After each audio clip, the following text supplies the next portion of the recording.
Beralih ke berita selanjutnya, Tribuners, air Sungai Anahoni, Gunung Botak berubah biru. Justinus Male pastikan tercemar sianida.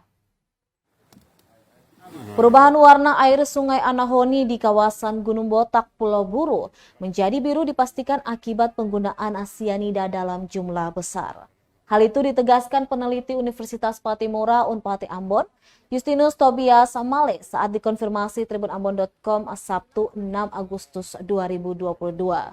Ahli kimia yang akrab disapa Yus itu menjelaskan perubahan warna air Sungai Anahoni menjadi biru merupakan hasil reaksi kimia sianida dan ion besi.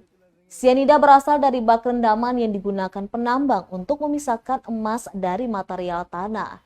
Ada dua kemungkinan bertemunya sianida dengan ion besi dalam tanah.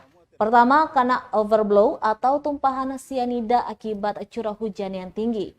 Kedua, terjadi kebocoran terpal pengaman bak rendaman. Resapan sianida ke dalam tanah kemudian menyebabkan reaksi setelah bertemu ion besi. Alhasil, air sungai pun berubah menjadi warna biru. Warna biru yang pekat menggambarkan pencemaran sianida yang cukup tinggi. Lanjutnya, kondisi itu tentu sangat berbahaya bagi ekosistem, mengingat sungai itu dimanfaatkan untuk perkebunan. Menurutnya, pemerintah harus tegas menutup sepenuhnya aktivitas tambang emas ilegal Gunung Botak. Diberitakan sebelumnya beredar video air Sungai Anahoni, kawasan Gunung Botak, Pulau Buru berubah warna biru.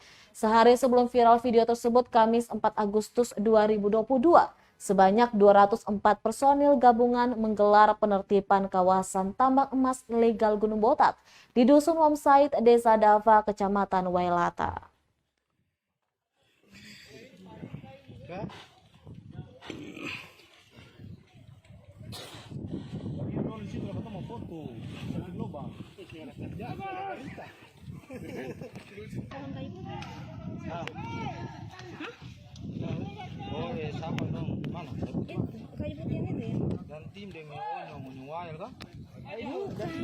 Terima kasih sudah nonton.